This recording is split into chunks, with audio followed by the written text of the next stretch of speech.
चला जर आपण आज कृष्णा नदी खोरे पाहणार आहोत. तर कालच एमपीसीच्या तारखा डिक्लेअर झालेल्या आहेत. आयोगाने त्या तारखा डिक्लेअर करून दिलेल्या आहेत आणि आपल्याला आता भरपूर वेळ आहे. तर आपण ही भूगोलची सिरीज चालूच केलेलीच आहे. तर भूगोलची सिरीज जी आपण चालू केलेली आहे आयोगाला अनुसरून, आयोगाचा अभ्यासक्रम धरून अगदी पॉइंटेड आपण ही सिरीज चालू केलेली आहे. अगदी घटक व्यवस्थित घेत आहोत आपण. आपण घेतलेल्या या घटकापासून कोणताही बाहेरचा प्रश्न जाणार नाही याची शाश्वती मी तुम्हाला 100% देतो. कंबाईनला 15 प्रश्न असतात, भूगोलला 15 पैकी 15 प्रश्न 100%, एकही प्रश्न तुमचा चुकणार नाही याची शाश्वती गॅरंटी देतो. कारण आयोगाला अनुसरून योग्य अभ्यासक्रम घेऊनच आपण हा सिरीज चालू केलेला आहे. अगदी घटक पॉइंटेड, अगदी पॉइंटेड, ह्याच्या बाहेरचा एकही प्रश्न जाणार नाही. तुम्ही अगदी एकाग्रतेने आणि पूर्ण ताकदीने उतरा, पूर्ण ताकदीने. तर सुरू करूया आपण कृष्णा नदी खोरे. कृष्णा नदी खोरे जे आहे ते सातारा जिल्ह्यामध्ये आहे आणि तिचा उगम जो आहे महाबळेश्वर या ठिकाणी झालेला आहे. कुठे झालेला आहे? महाबळेश्वर या ठिकाणी. महाराष्ट्रातील जी लांबी आहे कृष्णा नदीची, महाराष्ट्रातील जी लांबी आहे ती 282 किमी आहे. महाराष्ट्राची लांबी जर विचारली तर 282 किमी लिहायची आणि टोटल लांबी जर विचारली टोटल तर 1400 किमी लिहायची. 1400 किमी का? कारण कृष्णा नदी जी आहे ही महाराष्ट्रातून बाहेरच्या राज्यातून पण वाहते. तर महाराष्ट्रातून जर बाहेरच्या राज्यातून म्हणला असा तर कर्नाटक, तेलंगणा, आंध्र प्रदेश या राज्यातून वाहत जाते. त्यामुळे तिची टोटल लांबी जर विचारली तर 1400 किमी लिहायची आणि महाराष्ट्रातून जर विचारली तर 282 किमी लिहायची. तिची प्रवाहाची दिशा जर आहे ती कोणती विचारली तर पश्चिमेकडून पूर्वेस आहे, पश्चिमेकडून पूर्वेस आहे, आग्नेयेकडे जाते ती. तर संबंधित जिल्हे विचारलं ही कृष्णा नदी जी आहे ती कोणत्या जिल्ह्यातून वाहते तर 3 जिल्ह्यातून वाहते. कोणकोणत्या?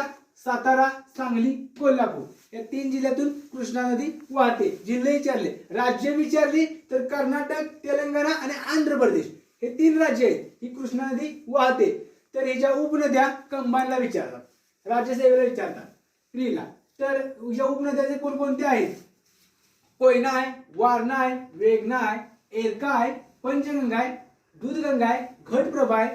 ह्या कृष्णा नदीची खोरा आहे हिच्या उपनदी आहे. ही आहे महाबळेश्वर या ठिकाणून कृष्णा नदीचा उगम झालेला आहे आणि ह्या हिच्या उपनद्या आहेत एरणा, कोयना, वेगना, वारणा, दूधगंगा, पंचगंगा ह्या कृष्णा नदीच्या उपनद्या आहेत. आणि हे खोरं आहे कृष्णा नदीचं, तिचं 59.425 किमी हे खोरं आहे, कृष्णा नदी खोरं आहे. आणि हिची टोटल लांबी वगैरे विचारली तर महाराष्ट्रातून 282, टोटल विचारली 1400 किमी. हे लक्षात ठेवा, हे विचारू शकतात. तर काही ठिकाण आहेत, प्रसिद्ध शहर आहेत, त्या कृष्णा नदीच्या तीरावरून जातात. तर ती शहरे कोणती आहेत? सांगली, मिरज, कराड, वाई, नरसोबाची वाडी, औदुंबर, बाहुबली ही धार्मिक ठिकाण आहेत. वाई आणि नरसोबाची वाडी ही कृष्णा नदीच्या तीरावरून जाणारी आहेत. त्यानंतर कोयना नदी जी आहे तिला महाराष्ट्राची भाग्यलक्ष्मी म्हणतात. त्यानंतर हिचं अंत्यस्थान जे आहे हिचं अंत्यस्थान म्हणजे ही कोयना नदी बंगालच्या उपसागरात जाऊन विलीन होते. तर कृष्णा आणि वेगना हिचा जो संगम आहे, आता ही कृष्णा नदी या ठिकाणी आहे सुरुवातीला. तर माहुली, कृष्णा आणि वेगना हिचा जो संगम झालेला आहे या 2 नद्यांचा तिला माहुली नदी असे म्हणतात आणि सातारा जिल्ह्यामध्ये इथे महाबळेश्वर या कोपऱ्यात जाईल या ठिकाणी. तर अशा प्रकारे कृष्णा नदीचा वरती जर प्रश्न पडला तर तुम्ही एवढी सफिशियंटली माहिती आहे, याच्या बाहेर काय पडणार नाही.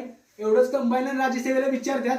त्यामुळे आता आपल्याला भरपूर वेळ आहे आणि आपण भूगोलची सिरीज अगदी पॉइंटेड घेणार आहोत. तुम्हाला एकही प्रश्न तुमचा चुकणार नाही शाश्वतीने गॅरंटी देतो. पूर्ण आयोगाला अनुसरूनच आपण हा सिरीज चालू केलेला आहे भूगोलची. त्यानंतर आपण अनेक वेगवेगळ्या घटकावर सिरीज घेणारच आहोत. त्यानंतर विषयावर घेणार आहोत, राज्यघटना घेणार आहोत, विज्ञान वगैरे घेणार आहोत.